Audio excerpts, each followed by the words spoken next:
Puluhan rumah warga di Desa Gebang Kulon, Kabupaten Cirebon, Jawa Barat, Senin sore porak-poranda diterjang angin puting beliung. Puluhan rumah warga rusak akibat diterjang angin.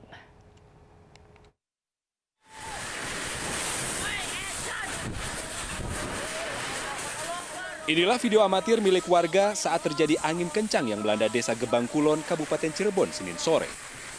Hujan disertai angin kencang merusak puluhan rumah milik warga. Bahkan warga yang tengah berkumpul langsung berhamburan menyelamatkan diri. Dalam waktu singkat, angin puting beliung menghancurkan dan menerbangkan atap rumah warga, serta menimbulkan kepanikan warga yang langsung mengevakuasi diri mereka ke tempat yang lebih aman. Beruntung tidak ada korban jiwa dalam peristiwa tersebut. Namun satu warga mengalami luka ringan akibat tertimpa genteng saat akan menyelamatkan diri. Orang tiba-tiba sih mas anginnya jadinya takut lah. Punya anak 3 sampai ketinggalan 1. Anak kecil? Ini 1 2, yang satunya dibawa. Itu udah sama. Ketinggalan gimana? Di rumah. Karena panik ya? Iya sampai nangis. Terus keambil, alhamdulillah nggak kenapa-napa. Belum diketahui secara pasti berapa jumlah rumah warga yang mengalami rusak parah pasca terjadi angin puting beliung. Hingga kini, petugas gabungan dari BPBD dan Basarnas masih melakukan pendataan. Dari Cirebon, Jawa Barat, To Iskandar, iNews melaporkan.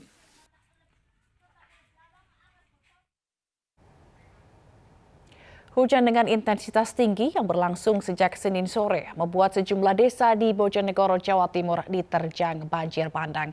Selain merendam puluhan rumah, banjir juga sempat memutus akses antar kecamatan.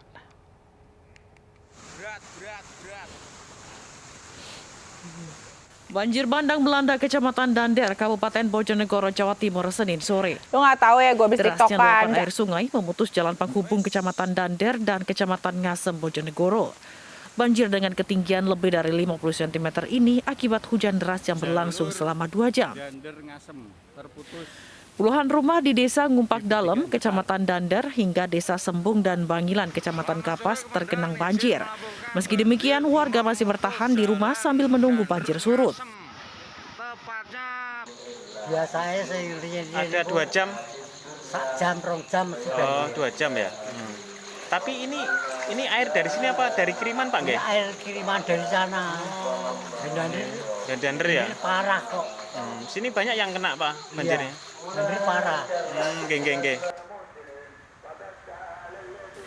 Sementara itu, pihak Badan Penanggulangan Bencana Daerah atau BPBD Bojonegoro masih mendata dampak yang ditimbulkan maupun jumlah rumah yang tergenang air. Dari Bojonegoro, Jawa Timur, Dedi Mahdi, iNews melaporkan. Sementara cuaca ekstrim yang melanda sebagian wilayah Jawa Timur mengakibatkan sejumlah pohon tumbang dan menghancurkan bangunan. Di Bangkalan Madura, hujan es bahkan sempat terjadi dengan waktu yang cukup lama.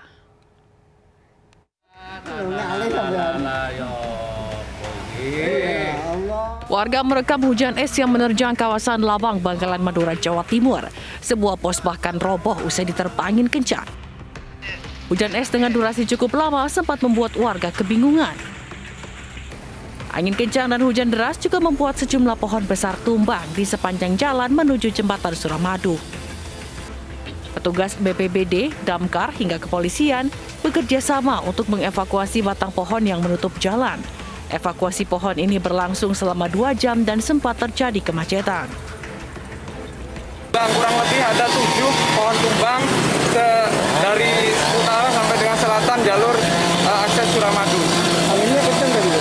Angin kencang, memang musim sudah harus diantisipasi, jadi kita pasukan Polres baik BPBD sudah disiagakan untuk mengantisipasi bencana alam hidrometeorologi basah. Tak hanya pepohonan, sejumlah lapak semi permanen yang ada di jalur akses Suramadu ini juga roboh dan rata dengan tanah akibat angin kencang. Hujan deras disertai angin kencang juga melanda kota Surabaya, Jawa Timur dan menyebabkan 4 rumah di kawasan pesisir pantai Kanjeran rusak. Petugas dari BPBD Linmas Kota Surabaya yang datang ke lokasi langsung mendata bangunan rusak dan memperbaikinya sementara. hujannya deras, angin itu berputar, Mas. Nah, ternyata di sini ada kejadian rumahnya Ibu Muhanna. Ibu Muhanna ini asbesnya jebol semua.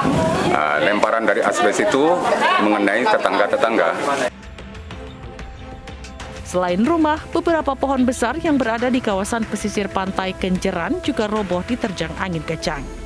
Dari Jawa Timur, Taufik Syahrawi, Yuda Prawira, iNews melaporkan. Pemirsa, status tanggap darurat di kawasan Gunung Semeru telah dicabut. Saat ini pemerintah memberlakukan transisi darurat di desa-desa terdampak erupsi Gunung Semeru selama 90 hari.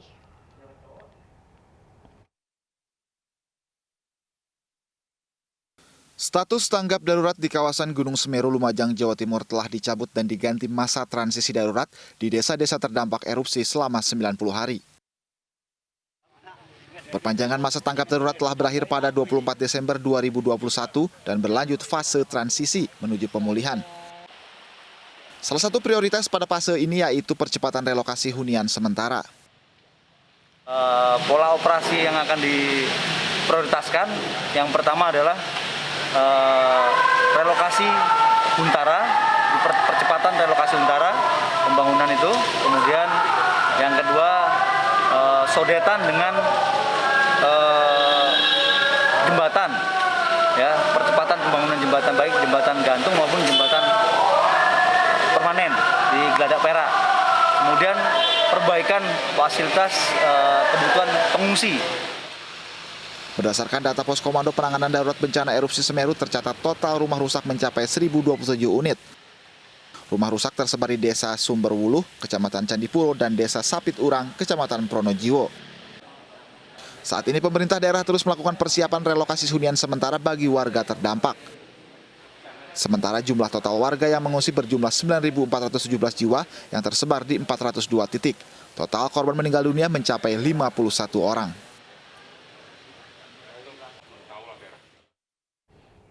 Mari berbagi untuk masyarakat yang terdampak bencana erupsi Gunung Semeru melalui MNC Peduli dengan berdonasi pada rekening yang tertera di layar kaca atau scan barcode QRIS dengan aplikasi uang digital Anda. Ya, pemirsa, 4 wisatawan yang tengah berkemah di perbukitan Loko Senggigi, Lombok Barat harus dievakuasi setelah diserang sekawanan lebah. Keempat wisatawan itu ditemukan pingsan hingga harus dilarikan ke puskesmas setempat. Ya, berhasil satu orang dievakuasi lagi.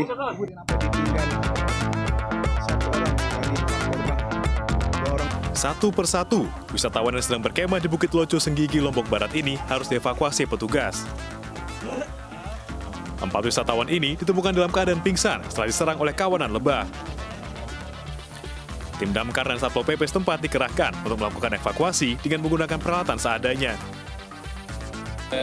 Ada 4 orang yang memang sempat pingsan di lokasi, sementara yang 11 orang lainnya sudah duluan turun dan selamat. Nah, yang 4 orang ini yang kemudian dievakuasi oleh tim dari Pol PP yang kebetulan patroli naik.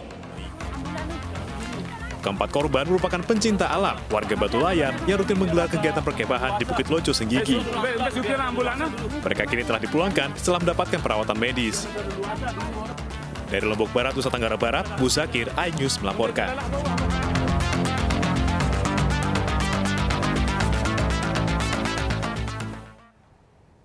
Kepala Staf Angkatan Darat Jenderal Dudung Abdurrahman menemui keluarga korban tabrak lari di Nagrek, Handi Saputra.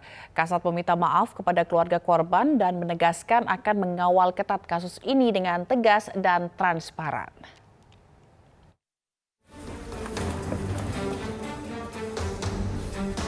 Rombongan Kepala Staf Angkatan Darat Jenderal Dudung Abdurrahman Senin pagi mendatangi rumah duka korban kecelakaan Nagrek.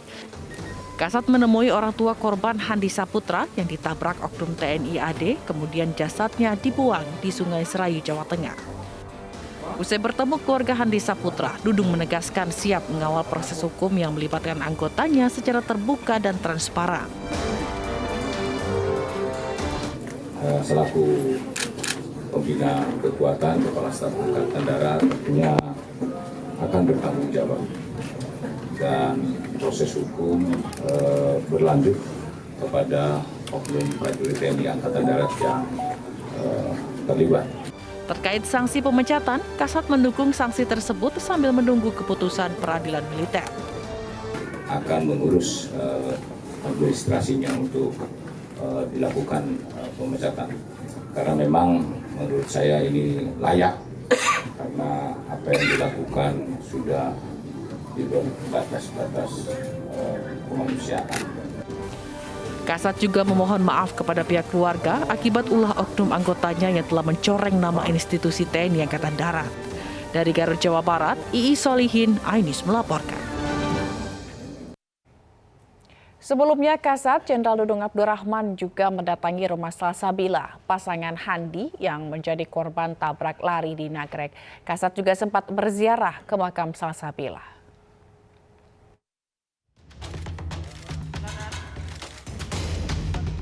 Sebelum menemui keluarga Handi Saputra, Kepala Staf Angkatan Darat juga mengunjungi rumah Salsabila di Desa Ciaro, Nagrek, Kabupaten Bandung. Kepada Suryati dan Jajang, orang tua Salsabila, Dudung dengan didampingi sang istri menyampaikan bela sungkawa atas peristiwa yang menimpa gadis berusia 14 tahun tersebut. Rombongan Kepala Staf Angkatan Darat juga menyempatkan diri berziarah dan menaburkan bunga di makam Salsabila. Orang tua dari Salsabila mengaku telah mengikhlaskan kepergian putri mereka. Pihak keluarga pun menyerahkan sepenuhnya proses hukum para pelaku kepada pihak yang berwenang. Ya, soal itu mah saya serahkan ke yang berwenang. Soalnya saya nggak tahu masalah hukum, nggak ngerti Pak. Itu aja. Sangat bahagia. Sebelumnya, Handi dan Salsabila ditemukan tewas di aliran Sungai Serayu, Banyumas, Jawa Tengah pada 11 Desember lalu. Keduanya dibuang di Sungai Serayu setelah menjadi korban tabrak lari di Nagrek, Jawa Barat pada 8 Desember 2021. Dari Bandung, Jawa Barat, Mujib Prayitno, Ainis melaporkan. Kita ke informasi ekonomi, pemirsa. Kredit kepemilikan rumah atau KPR pada tahun 2021 mengalami peningkatan dibanding tahun 2020. Bahkan di saat pandemi, permintaan KPR di tahun 2021 melonjak lebih dari 50%. Capaian inilah diharapkan dapat berkontribusi pada perbaikan pertumbuhan ekonomi nasional. Menteri Pekerjaan Umum dan Perumahan Rakyat atau PUPR Basuki Hadi Mulyono berkomitmen meningkatkan kemudahan bagi masyarakat berpenghasilan rendah atau MBR untuk memiliki hunian layak melalui bantuan pembiayaan rumah subsidi. Di mana ekosistem perumahan di sisi demand khususnya dalam penyaluran program bantuan perumahan meningkat drastis di saat pandemi lantaran didorong realisasi program penyediaan perumahan bersubsidi dari pemerintah. Dalam catatan Kementerian PUPR tercatat alokasi pembiayaan perumahan pada segmen subsidi pada 2021 melalui dana fasilitas likuiditas pembiayaan rumah atau FLPP sebanyak 157.500 unit. Untuk segmen subsidi selisih bunga atau SSB terrealisasi untuk 859.582 unit. Sedangkan untuk subsidi bantuan uang muka atau SBUM tercatat sebanyak 157.500 unit. Dan untuk KPR bantuan pembiayaan perumahan berbasis tabungan atau BP2BP tercatat sebanyak 18.950 unit. Melihat capaian KPR subsidi di tahun 2021 ini, kinerja program Sejuta Rumah menunjukkan tren yang semakin positif. Untuk itu, pada tahun 2022 mendatang, Kementerian PUPR mengalokasikan program bantuan pembiayaan perumahan direncanakan sebesar Rp28 triliun yang akan disalurkan melalui fasilitas FLPP, perumahan berbasis tabungan atau BP2BP, subsidi selisih bunga serta subsidi bantuan uang muka. Bantuan pembiayaan perumahan subsidi sebagai upaya memenuhi kebutuhan hunian layak terutama bagi masyarakat berpenghasilan rendah atau MBR, guna meningkatkan akses masyarakat mendapatkan hunian yang layak.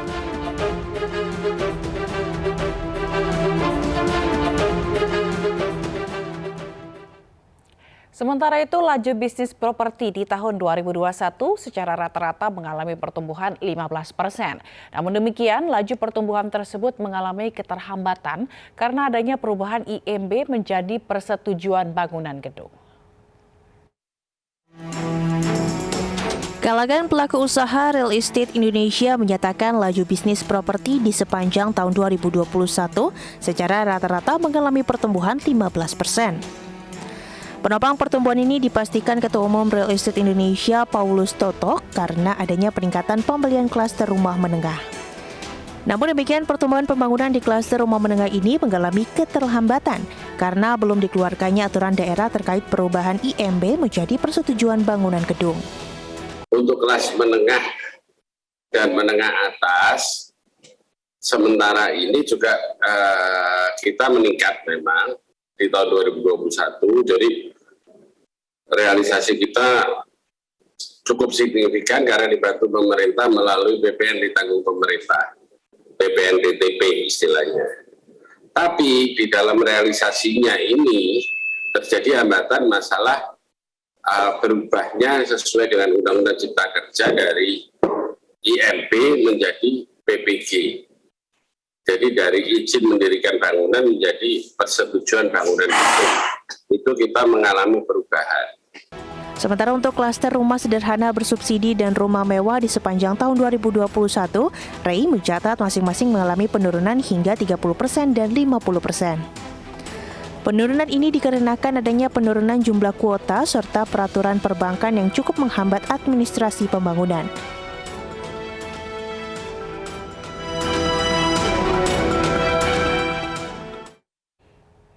Pemerintah pastikan komitmen untuk meningkatkan bauran energi baru terbarukan di tanah air untuk mendukung penurunan gas rumah kaca dan pencapaian target net zero emission pada tahun 2060. Hal ini diyakini tercapai lantaran potensi energi terbarukan di tanah air sudah mencapai 3.000 gigawatt.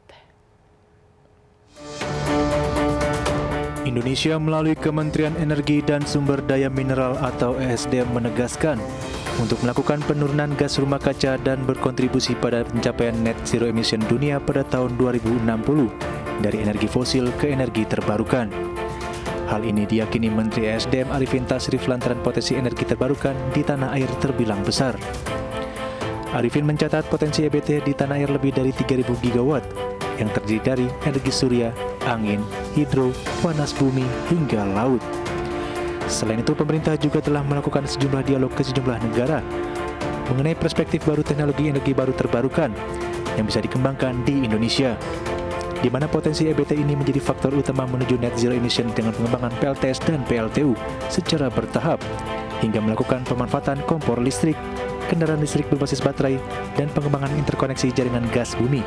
Potensi dan teknologi EBT merupakan modal utama untuk melaksanakan strategi transisi energi menuju net zero emission pada tahun 2060 yang meliputi antara lain dari sisi supply, pengembangan pembangkit EBT secara masif dengan prioritas pada PLTS dan retirement PLTU secara bertahap, manfaatan hidrogen, pengembangan teknologi storage, sedangkan dari sisi demand melalui antara lain pemanfaatan kompor listrik, kendaraan bermotor listrik berbasis baterai, serta pengembangan interkoneksi smart grid, smart meter, dan jaringan gas bumi.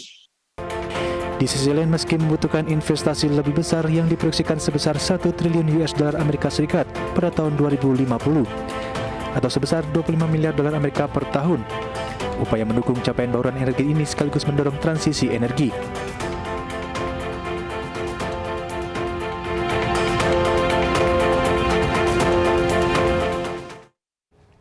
Sementara itu, dalam upaya mendukung program Langit Biru, Pemkot Jakarta Pusat meluncurkan layanan uji emisi kendaraan jemput bola. Layanan uji emisi jemput bola, Pemkot Jakarta Pusat bekerja sama dengan Barisan Pemuda Nusantara yang bisa dilakukan di kantor Wali Kota Jakarta Pusat. Selain itu, layanan uji emisi juga bisa dilakukan di kantor kelurahan dan camat di wilayah administrasi Jakarta Pusat. Ketentuan tentang uji emisi kendaraan pribadi tertuang dalam Peraturan Gubernur DKI Jakarta Nomor 66 Tahun 2020 tentang uji emisi gas buang kendaraan bermotor. Pelanggar akan dikenai sanksi sebesar Rp250.000 untuk motor dan Rp500.000 untuk mobil. Itu kerjasama dengan Kota Administrasi Jakarta Pusat untuk melakukan uji emisi di lingkungan kantor Wali Kota Jakarta Pusat melalui kendaraan-kendaraan dinas dan juga kendaraan operasional. Ini merupakan titik awal sebelum nanti akan dikembangkan di tiap-tiap kecamatan, kelurahan, dan juga Pemirsa, sebuah perusahaan pupuk milik negara resmi meluncurkan 2 brand baru penyeragaman produk retail urea dan NPK. Single branding tersebut diharapkan mampu menghasilkan produk yang berkualitas dan berdaya saing tinggi.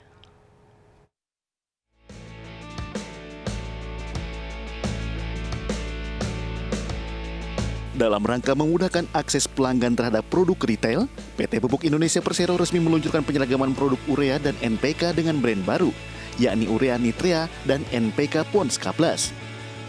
Saat ini terdapat 100 varian produk urea dan NPK non-subsidi yang dimiliki Pupuk Indonesia Group. Untuk itu, dibutuhkan strategi pengelolaan brand untuk menentukan strategi perusahaan ke depan. Penetapan brand Nitrea dan NPK Pons K+ karena kedua brand ini sudah dikenal di masyarakat. Langkah penyeragaman brand penting untuk menghasilkan produk yang berkualitas dan berdaya saing tinggi. Kita harus mulai melakukan sosialisasi yang sangat masif, Pak Agus, agar ini produk benar-benar dikenal dan sukses di petani, baik untuk produk Nitreanya maupun untuk produk Pons K+.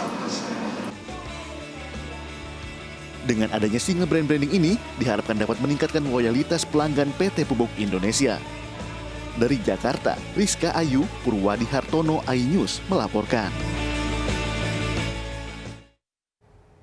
Pemerintah perketat aturan karantina bagi pelaku perjalanan luar negeri. iNews pagi akan kembali sesaat lagi.